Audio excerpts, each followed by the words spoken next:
What's up, guys? Welcome back to another Diablo 3 video. I'm going to answer a question I've been getting a lot lately, and I've been seeing it around a lot, and that's like, when should you augment items? And when you do, what levels should you start off with? Should you do them one at a time? Should you do them, or wait and do them all at once?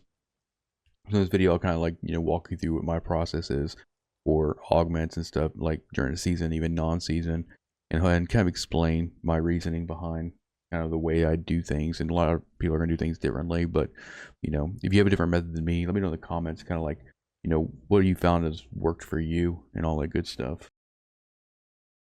Right, so to kind of answer the first question about when you should start putting them on, I think it's like immediate. As soon as you start getting ancients that are actual upgrades, you're not backpedaling a whole lot, start putting at least level 50 gems on there. Right, do it as soon as possible. Stack main stat as soon as possible. It's going to allow you to have more survivability from armor if you have like dexterity, more damage. It's gonna scale you a lot better in the beginning. Because once you start actually, when you're full ancient and you have 100 augments on everything, and you have, you're over 1,500 or 2,000 paragon, the diminishing returns are so great at that point that you're barely gonna notice, any sort of change, from paragon level to paragon level, and your augments are just gonna, you're gonna be, probably upgrading level 100 augments to like 120s or 130s. So I think getting your foot in the door early on is great, right? Just get level 50s on your gear as you get your ancients, as you get your ancients for your build, and it's just gonna make it for like a smoother kind of transition to GR 100 plus, 105 plus, and things like that. And then I guess one of the other questions that I've seen bounce around a lot is like people, we're waiting to put, basically leveling up a bunch of gems to 100 or 80 and then putting them all on. Nah, I wouldn't do that either. I would just, if you find a good ancient, level one gem, just do GRs, level that single gem up to wherever you want it, and throw that augment on. And then hopefully by the time you do that, you find another ancient. You start that process over and over for every slot. Then when you get to the point where everything's kind of augmented already, then you can start leveling gems to kind of like start replacing your lowest ones, So this is one of the first ones that I did. This level 52 on this focus. And so I probably won't touch this augment until I get the quiver in ancient and the flavor of time, slap some augments on those, because that's just raw, dexterity. If I, let's say I take this level 52 up to 100, I'm only going to be adding, I'm basically only going to be like getting another 240 or whatever. Yeah, 200. I'll get another 240 dexterity if I replace this with level 100. Whereas if I focus on just getting this piece ancient and throw a 100 on this, then I'm going to net 500 instead of 240, and I'll be using the same level gem on each one. So think about it like that too. You throw those like level 50s on early on, if you're still holding that gear, and then everything else is good. Like they're, take like your net gains into account.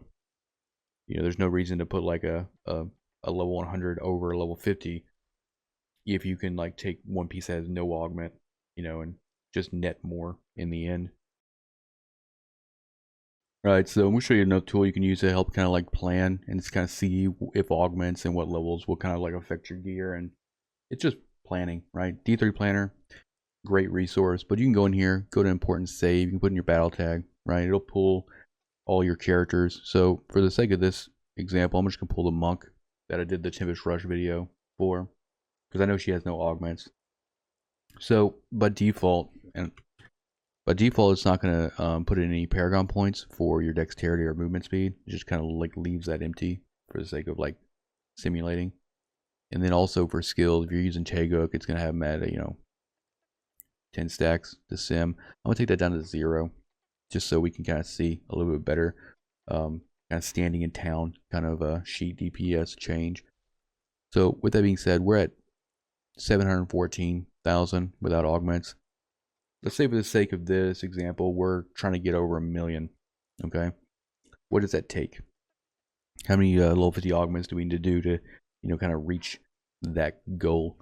So she has one ancient already by default, right? So we're gonna go in here, we're gonna select a stat, go bonus dexterity, By default, it's going to give you like 1,000 dexterity here, but we're just going to put in 250 because that's just going to simulate a level 50 augment. So we started off at what, 714,000.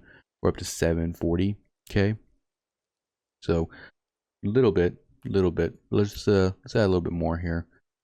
So let's say we get an upgraded ancient nemesis bracers just by having a little bit, higher stat ranges on that. That brought us up to 461, and so we'll go and put a level 50 augment here as well. So 780, going a little bit higher. Let's do the same thing with our Echoing Fury.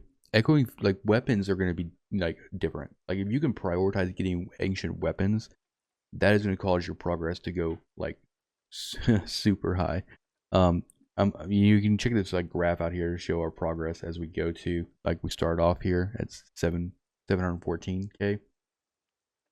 I had this website cropped because they have like ads on here and everything. So we start off at 714k, and we've gotten basically 2 more ancients, and we haven't even put an augment on the Echoing Fury yet, and we're up to 978. Okay, so we'll go ahead and we'll put a 200 or a 50 level gem on this one as well. So now we're at 1,000,000. So what was that? What do we have to do that? We had to add 2 ancients and then 3 level 50 augments to get up to 1,000,000. So we basically went up, 300,000. And then you can go to the extreme with this as well. So you can go like to global equipment modifications. We're going to just set everything to ancient, right? So now we're up to like 1.1 million.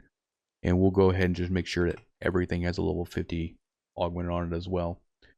So basically from like beginning to end, having no augments and 1 ancient to all ancients with all level 50 augments, we're now at 1.4, okay? And keep in mind, we have no paragon points into dexterity either.